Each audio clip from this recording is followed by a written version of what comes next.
Queridos, boa noite. Como sempre, tudo bem com você? Como está sendo, como foi a sua semana?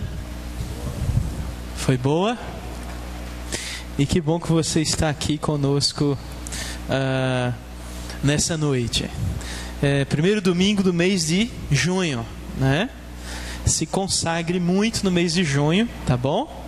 Que no mês de junho tem muita quadrilha, muita fogueira, muito forró, né? Então você vai na bênção, tá? Cuidado. Vá, ore bastante, né? Para você ficar em paz com Deus. Amém? Né? Tem coisa melhor do que você estar em paz com Deus? Não tem. Que bom. E começando mais um mês, você sabe, nós estamos começando então mais uma série de mensagens.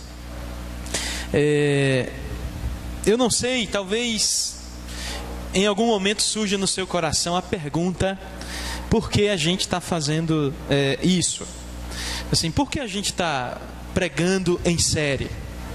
Por que nós escolhemos todo mês um tema para conversar com você sobre esse tema e que você possa meditar sobre esse tema ao longo do seu mês, refletir biblicamente a respeito disso? Por que isso? Por que essa mudança de rotina, né, Gilson?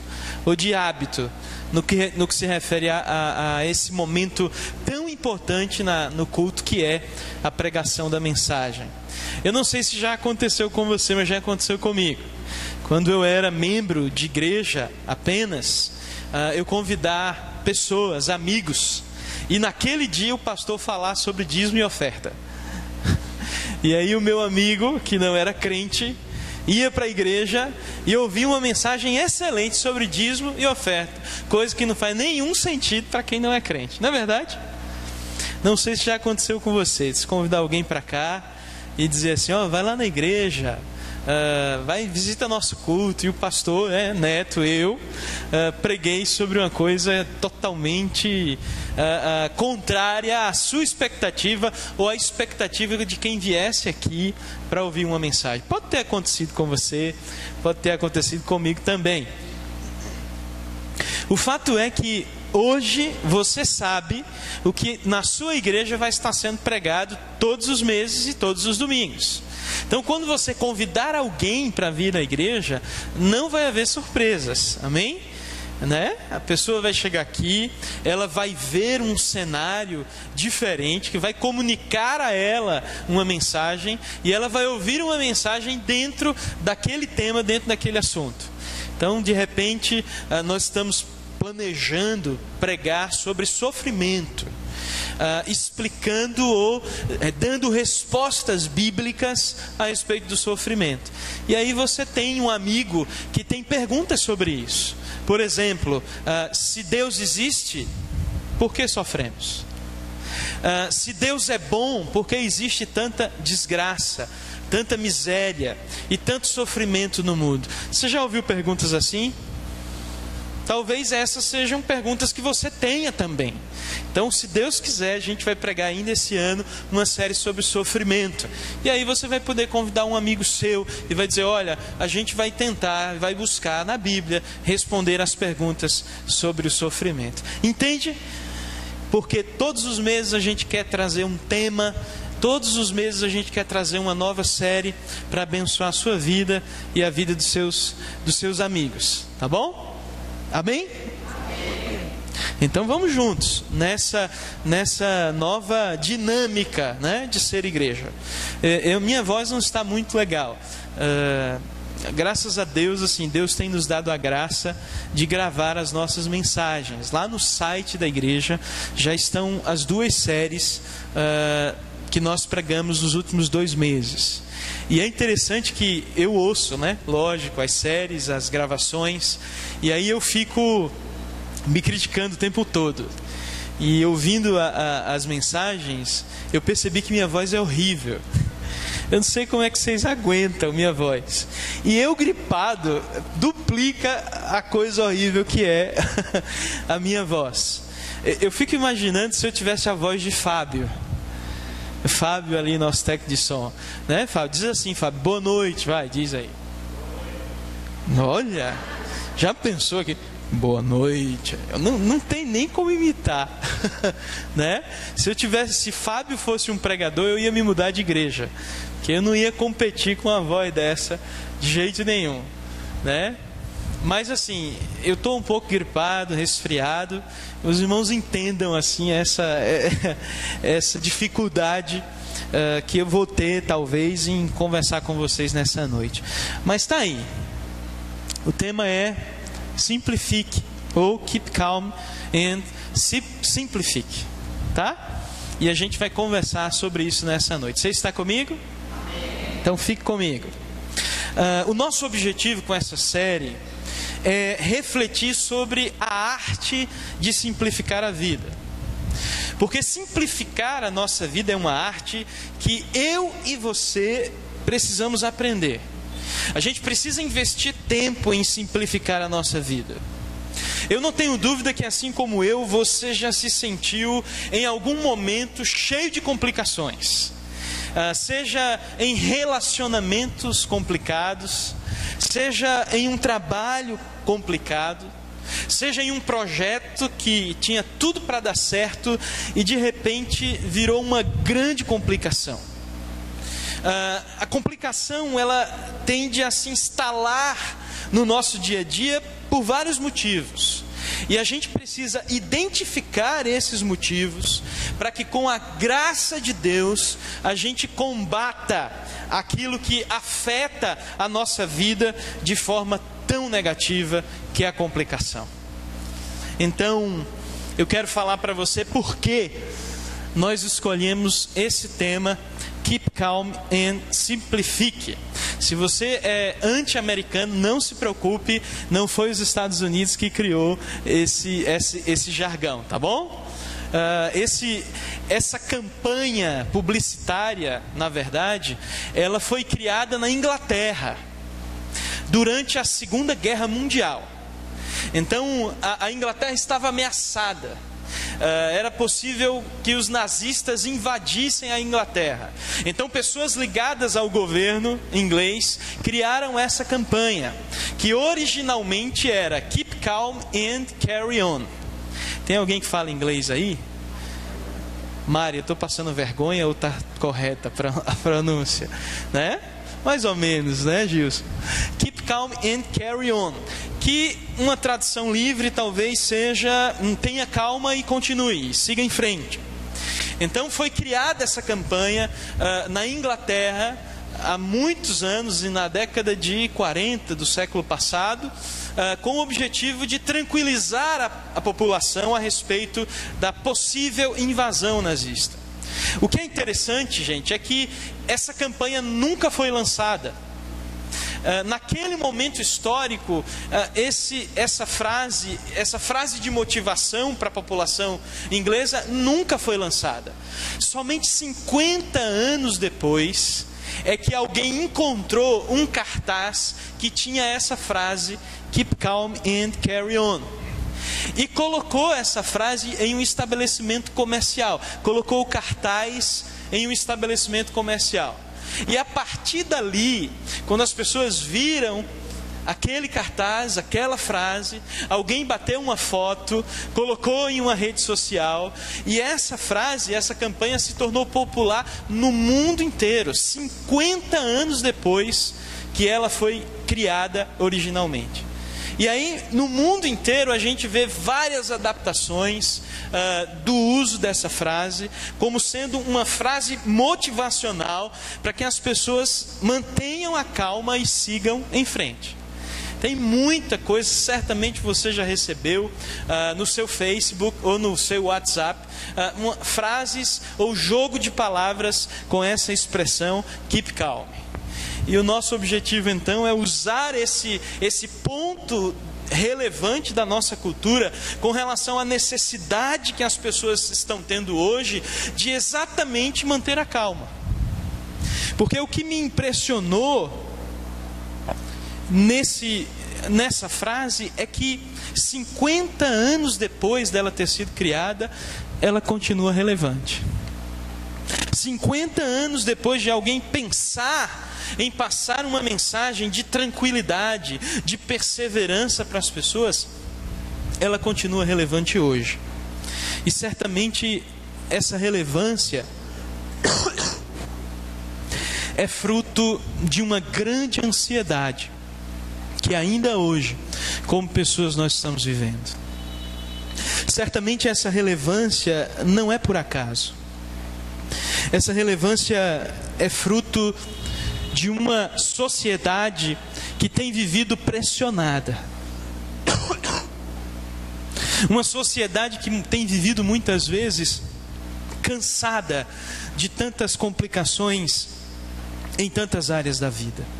E é por isso que nós escolhemos essa frase, para que de alguma forma sirva de motivação para nós mantermos a calma, ou como a palavra de Deus nos diz, fique em paz, que o seu coração fique em paz, e que você em paz possa simplificar a sua vida, e possa fazer a sua vida se tornar cada vez mais relevante na presença de Deus, amém?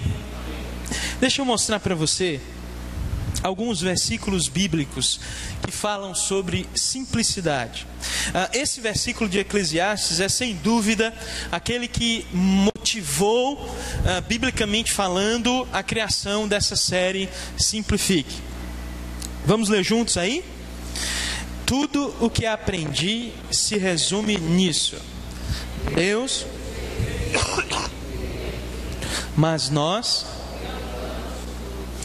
Então você conhece o Eclesiastes, você conhece esse texto, é uma reflexão muito sóbria a respeito da vida, talvez até um tanto fria, mas é um texto muito profundo. Toda vez que você se sentir orgulhoso, vaidoso, leia o Eclesiastes. Toda vez que você se sentir a última bolacha do biscoito, né? Que às vezes a última bolacha do pacote. Do biscoito não dá, né, Gilson? Ainda bem que a Delícia estava aqui atrás de mim e já me corrigiu, né, gente? E Fábio, não dá nem para cortar isso, dá muito trabalho, né? Mas quando você se sentir assim, a última bolacha do pacote, você leia o livro de Eclesiastes. Não é um livro longo, mas é um livro que tem um poder tremendo na nossa vida para nos fazer centrar e nos concentrar na presença de Deus. Outro verso, leia comigo: a lei do Senhor é perfeita e refrigera, o testemunho do Senhor é fiel e dá sabedoria aos simples. Percebe? Simplicidade também presente aqui nos Salmos. Outro texto, lá em Provérbios agora, vamos ler juntos: meu filho, guarde consigo a sensatez e o equilíbrio, nunca os perca de vista, trarão vida a você e serão um enfeite para o seu pescoço. Guarde com você a sensatez e o equilíbrio. E por fim, uma palavra muito forte de Jesus, que está lá no Evangelho de Mateus, capítulo 5, algo que eu queria que você guardasse, mesmo que você não ouça nada, minha voz está ruim, talvez o meu raciocínio não esteja tão bom, mas mesmo que você esteja com o coração em outro lugar que não aqui, preste atenção nessas palavras de Jesus. Vamos ler juntos? Seja o seu sim, sim, e o seu não, não. O que passar disso vem do simples assim. Simples assim. Todos esses versos, dentre tantos textos que a gente encontra na Bíblia, eles têm como proposta o desafio da gente descomplicar a vida, simplificar e experimentar mais da presença de Deus e mais dos propósitos de Deus em nós. Mas experimentar esses propósitos, experimentar a presença de Deus, não é algo pesado, não é algo complicado, nem deve ser. Como nós lemos lá em Eclesiastes, quem complica as coisas que Deus fez simples somos nós. A presença de Deus é algo simples, e ser algo simples não significa que é algo banal. Muito pelo contrário, ser algo simples significa que é profundo, perfeito, completo e rico em significado. Não confunda simplicidade com banalidade.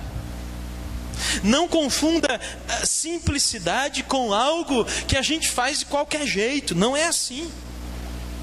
Mas não tenha dúvida de que quando nós nos aproximamos de Jesus, o desafio é vivermos uma vida cada vez mais simples. Veja que Jesus nos convida, eu e você, e que perceba nesses versos a presença da simplicidade aqui nas palavras de Jesus. Veja só, não sei se dá para você ler, vamos ler juntos.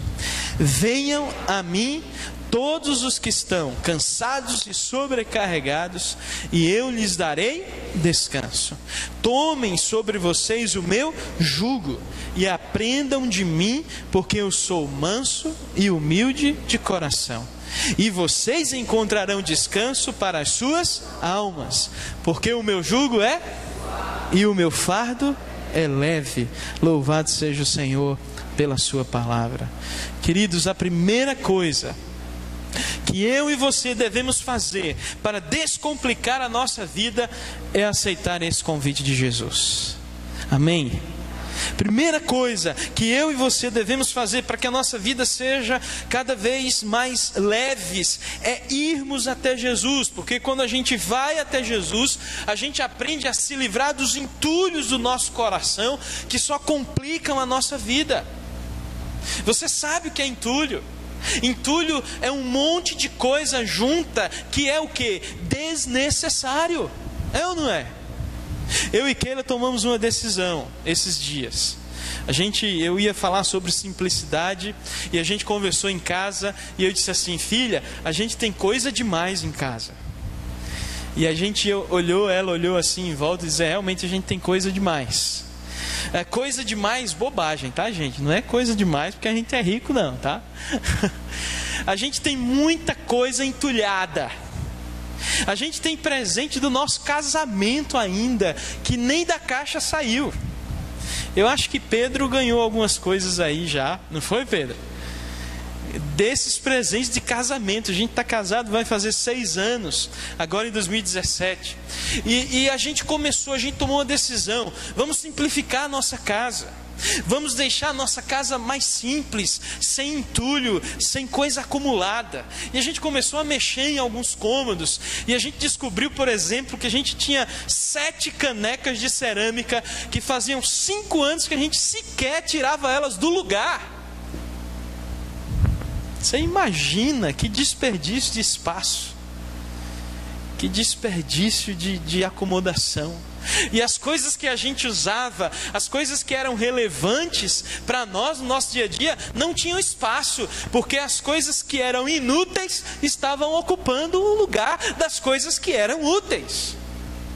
E a gente começou a tirar coisas. A gente tinha livros desatualizados, gramática ainda dos conceitos de gramática passados, antes da mudança ortográfica. Muita coisa inútil. E a gente diz: vamos juntar tudo, vamos doar, o que não serve para doar, vamos jogar fora. Eu não sei se você já fez isso na sua casa, já? Ou não sei se você é um acumulador, vai que você gosta de guardar coisa antiga, né?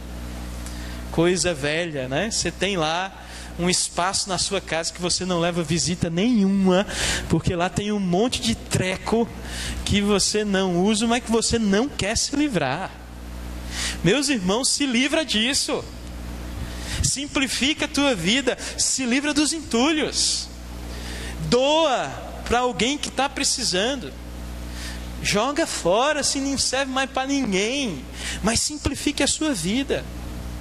E ao fazer essa arrumação, ao fazer essa faxina, sabe o que me aconteceu e o que ocorreu comigo? Eu imaginei que no nosso coração acontece a mesma coisa. Às vezes, não só na nossa casa a gente precisa fazer uma faxina, mas a gente precisa fazer uma faxina também no nosso coração, porque a tendência é a mesma. de entulhar no nosso coração sentimentos que não deveriam estar ali, enquanto sentimentos que deveriam estar ali não encontram espaços, porque está uma bagunça ali dentro. Aquilo que era útil para a gente não entra no coração, porque tem muita coisa inútil no nosso coração que não deixa o que é útil entrar. Que tipo de coisa inútil a gente pode entulhar no nosso coração? O orgulho, por exemplo, o rancor, a vaidade, pensar de nós mais do que convém. O ódio pode estar encontrando espaço no nosso coração. A autossuficiência, a ideia de que a gente não precisa de ninguém, de que a gente não precisa prestar contas para ninguém, de que ninguém tem a ver com a nossa vida. Caia a ficha, tem sim. Você tem que prestar conta a muita gente, porque tem muita gente que ama você. E se você ama pessoas, você não é autossuficiente, não. Você é alguém que precisa de outras pessoas para crescer. Você é alguém que, assim como eu, precisa de outras pessoas para abençoar a nossa vida e para que a gente possa abençoar também. Os irmãos entendem isso? Às vezes a gente deixa coisas dentro de nós que não deveriam estar ali. E o desafio de Jesus, quando Ele nos convida, quando Ele convida a mim e você, venha. Você está cansado de ter isso dentro de você. Você está cansado de carregar essa autossuficiência, esse orgulho, essa vaidade, esses valores que não correspondem ao que Deus tem para a sua vida. Então venha de Jesus, venha descansar comigo.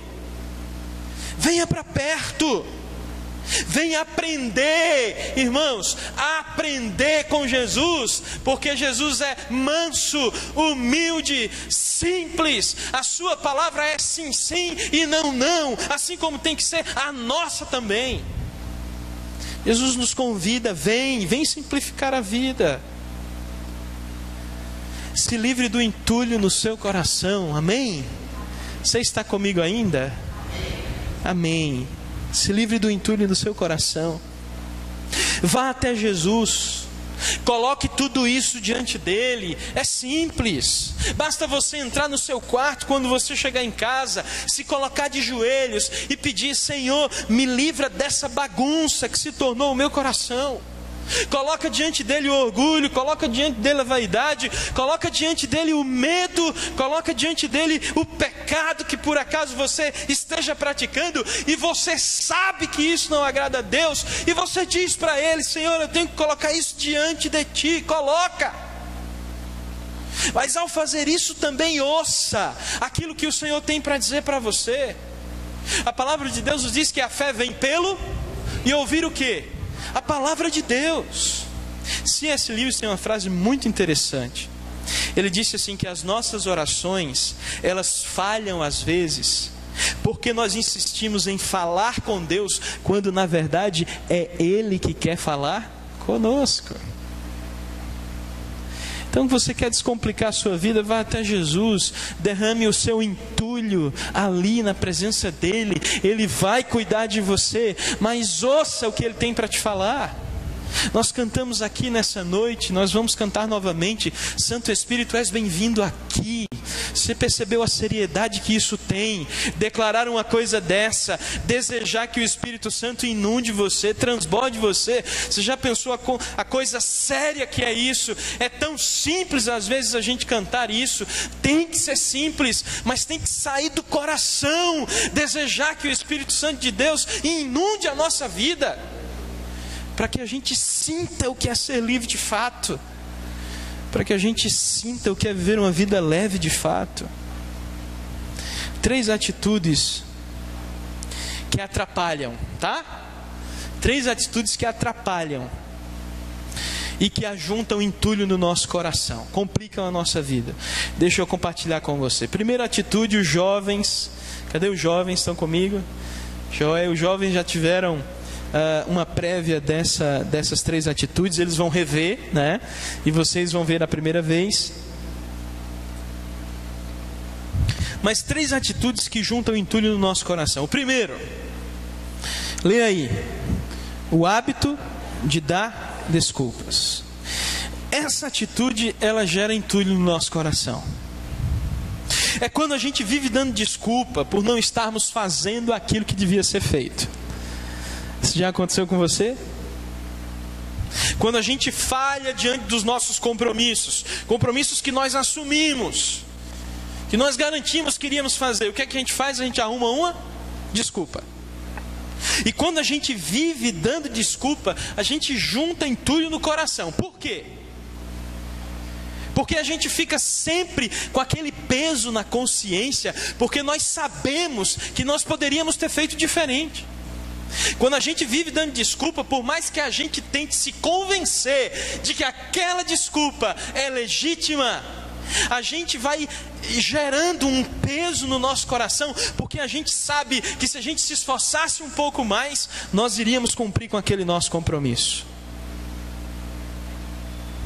E sabe por que também a desculpa gera entulho no nosso coração? Porque na medida em que a gente vai dando desculpa para os outros, na medida em que a gente vai dando desculpa sempre por furar os nossos compromissos, por não fazer aquilo que a gente disse que iria fazer, as pessoas vão olhando para nós e vão dizendo assim: ih, lá vem mais uma desculpa. E isso vai entulhando relacionamentos, e isso vai impedindo a gente de crescer. Tem um texto na Bíblia que Jesus nos fala, nos conta sobre desculpa. É aquele texto em Lucas 14, a partir do versículo 16, quando Jesus conta uma parábola de um rei que convida pessoas para um banquete. Lembra desse texto? Jesus diz assim: certo homem estava preparando um banquete, um grande banquete, e foi convidar as pessoas. Na hora de começar, enviou seu servo para dizer: olha, convida todo mundo, venham, porque o banquete já está pronto. Mas as pessoas que eram convidadas começaram um por um a apresentar desculpas. O primeiro disse assim: eu acabei de comprar uma propriedade e eu preciso ir vê-la, por favor me desculpe. Um outro disse: acabei de comprar 5 juntas de boi, boiadeiro virou, e eu estou indo experimentá-las. Um outro disse assim: ainda acabo de me casar, por isso eu não posso ir. E aí o servo voltou e disse assim: Senhor, eu convidei todo mundo que o Senhor pediu para convidar, mas todo mundo tinha uma desculpa. Uma desculpa.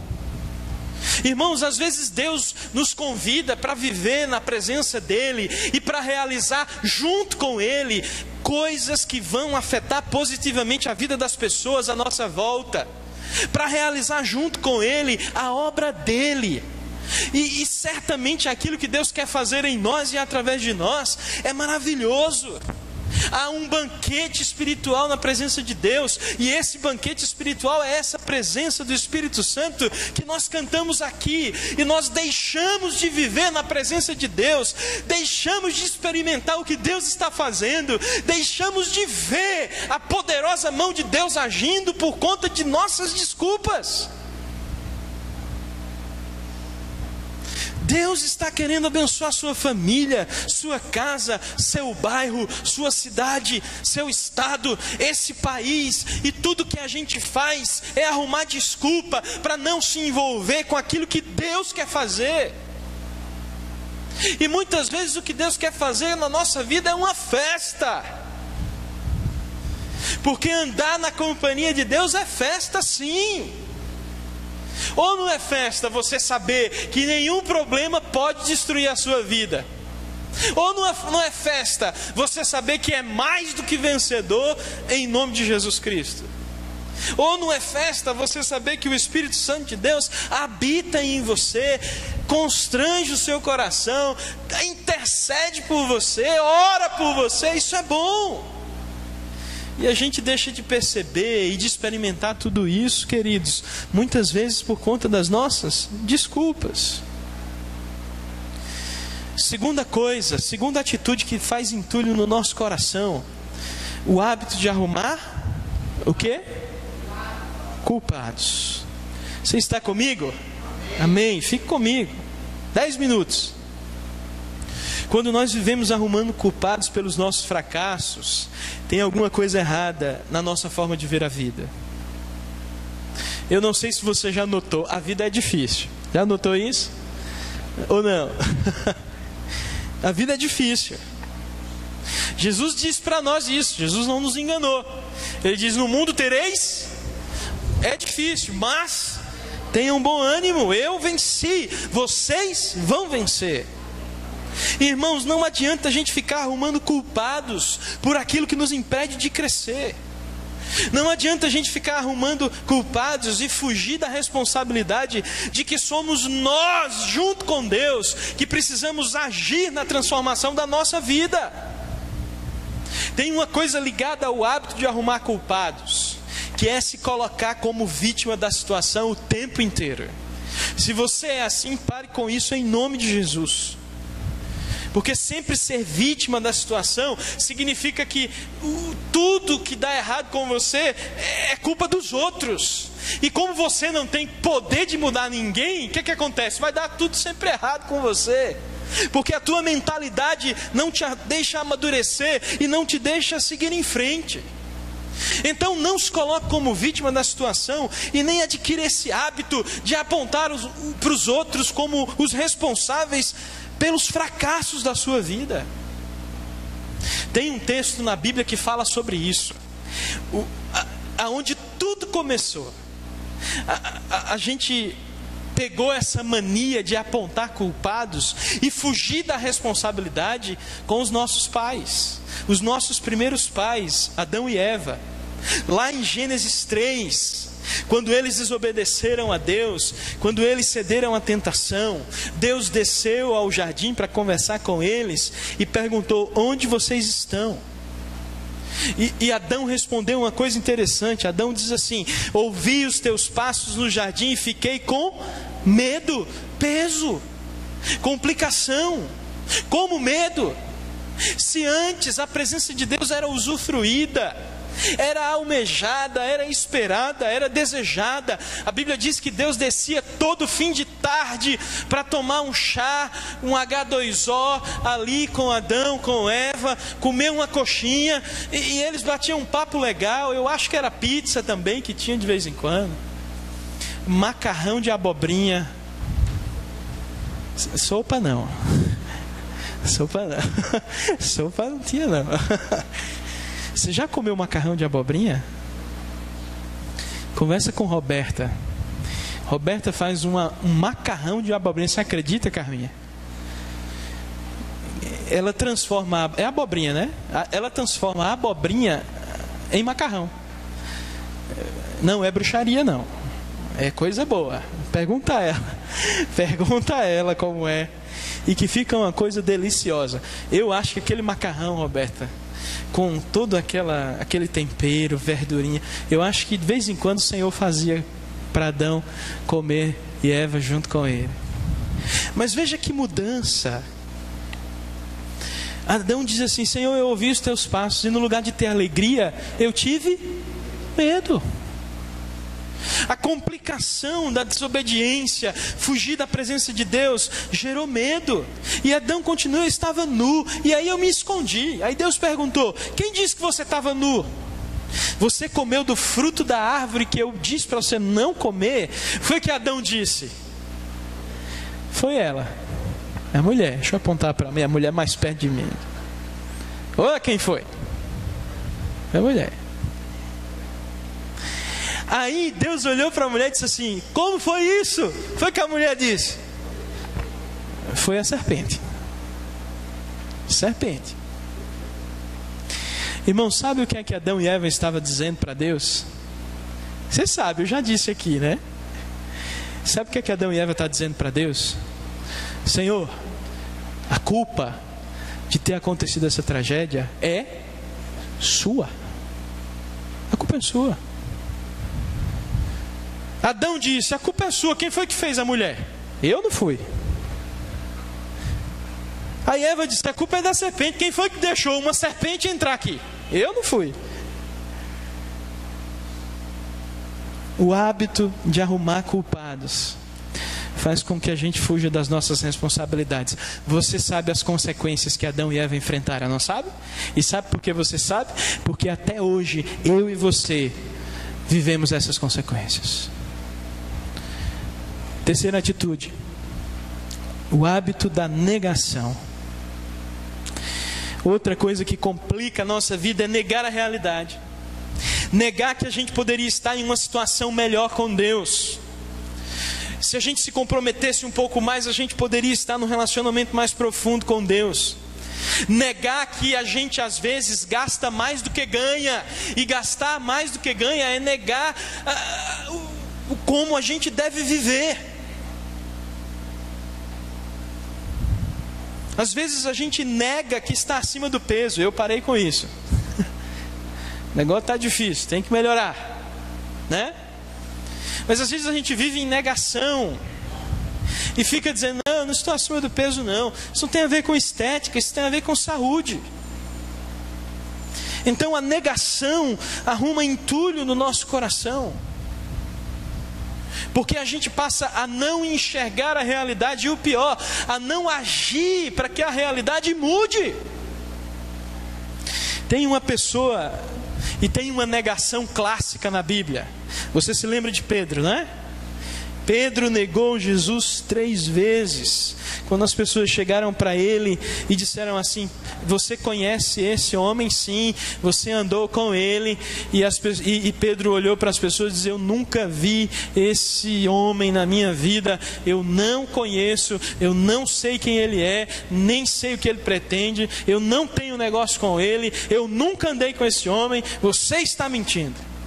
Negação. Coisas que empurram a nossa vida para baixo, irmãos, e que a gente precisa vencê-las em nome de Jesus. Tem uma ferramenta, e eu vou terminar com isso. Uma ferramenta importante. Agora, para simplificar a vida. A gente viu um pouco aquilo que complicava. E agora a gente vai ver algo que vai simplificar a nossa vida. E eu quero terminar com isso. Vamos ler juntos? Portanto, meus amados irmãos, sede firmes e constantes, sempre abundantes na obra do Senhor, sabendo que no Senhor não é em vão. Sabendo que o nosso trabalho não é em vão no Senhor. Deixa eu compartilhar com vocês isso. 3 passos a partir desse verso simples, para a gente simplificar a nossa vida. Primeiro passo, leia aí. Descobrir o que é mais importante. Quando Paulo escreveu aquele versículo, o mais importante para Paulo estava claro ali. Vamos ver de novo?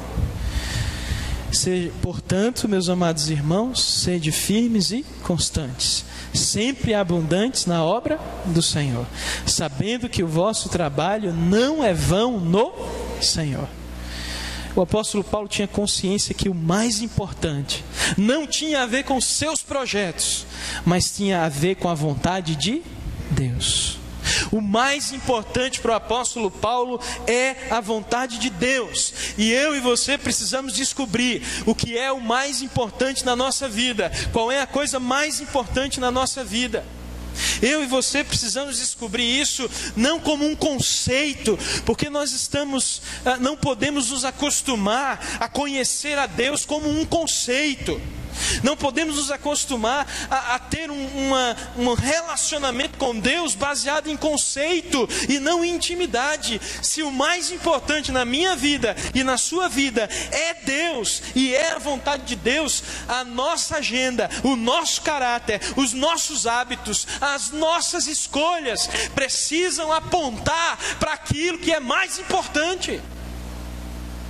Porque se o meu caráter, se as minhas escolhas, se o que eu faço, se a forma como eu trato você e trato as pessoas não apontam para o que é mais importante na minha vida, eu não só estou complicando a minha vida, mas estou me afastando de Deus e sendo um hipócrita.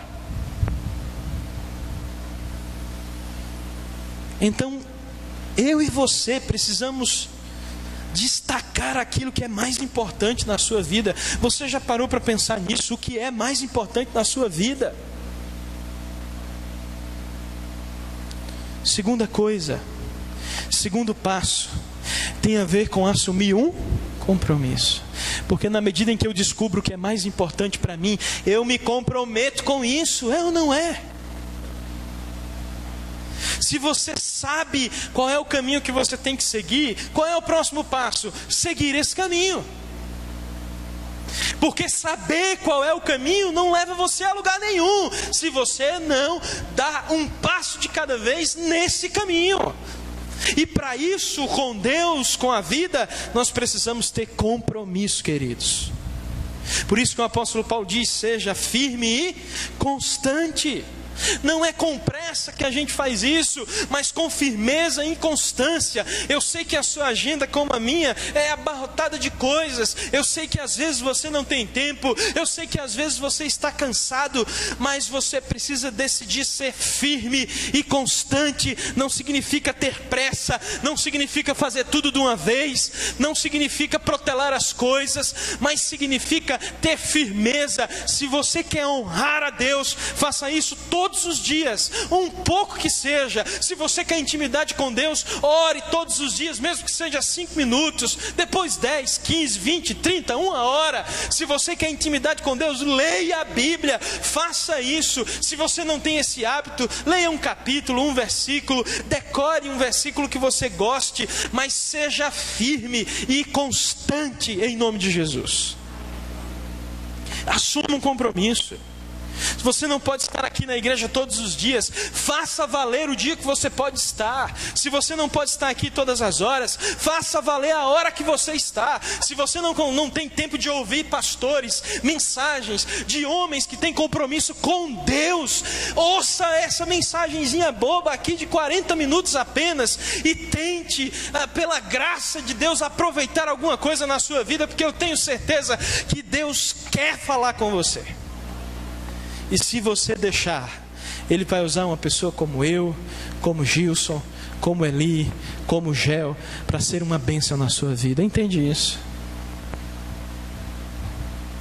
Mas você precisa ser firme. E você precisa ser constante.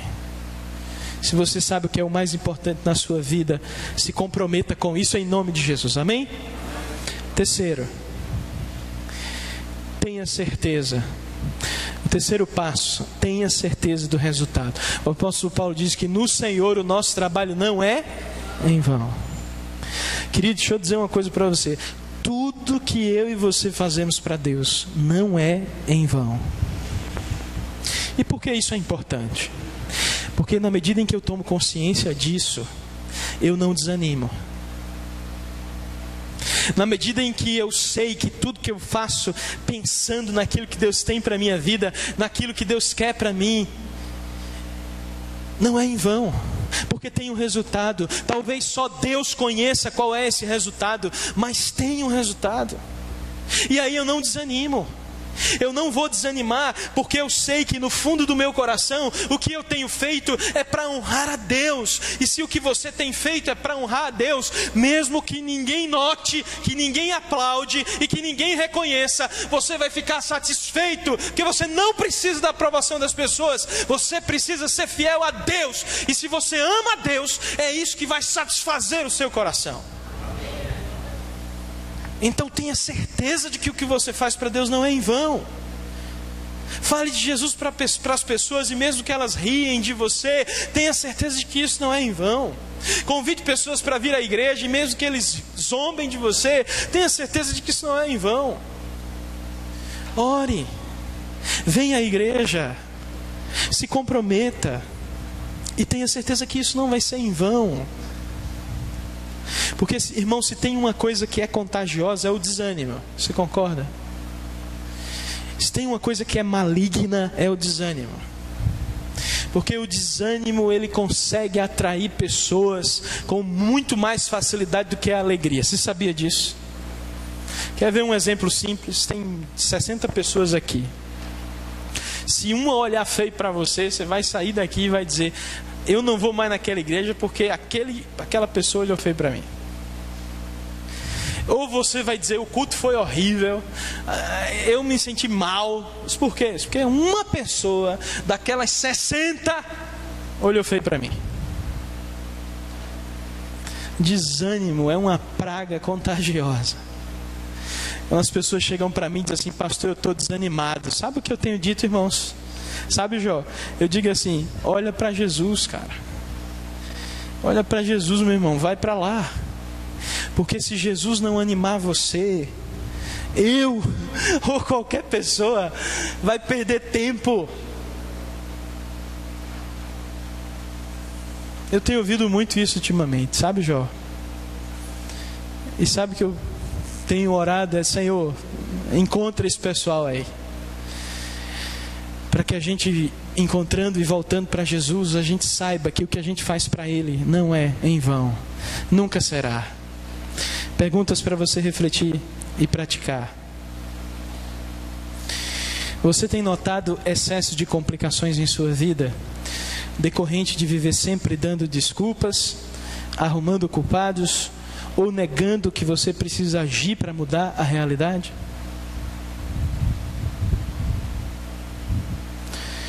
Quais são os passos que você precisa dar? Você sabe o que é mais importante na sua vida, irmãos? Você tem notado que tem se comprometido com aquilo que você considera mais importante ou não? E a última: tudo que você faz para Deus, você tem a consciência que no tempo certo dará o seu fruto? Ou nem pensa mais que a sua vida pode dar muito fruto? Deixa eu dizer uma coisa para você: sua vida pode dar muito fruto, mas para isso, simplifique. Keep calm. Tenha calma. Você ouviu muita coisa aqui nessa noite, mas tenha calma. Simplifique. Vá até Jesus, e eu tenho certeza que tudo mais Ele fará. Amém?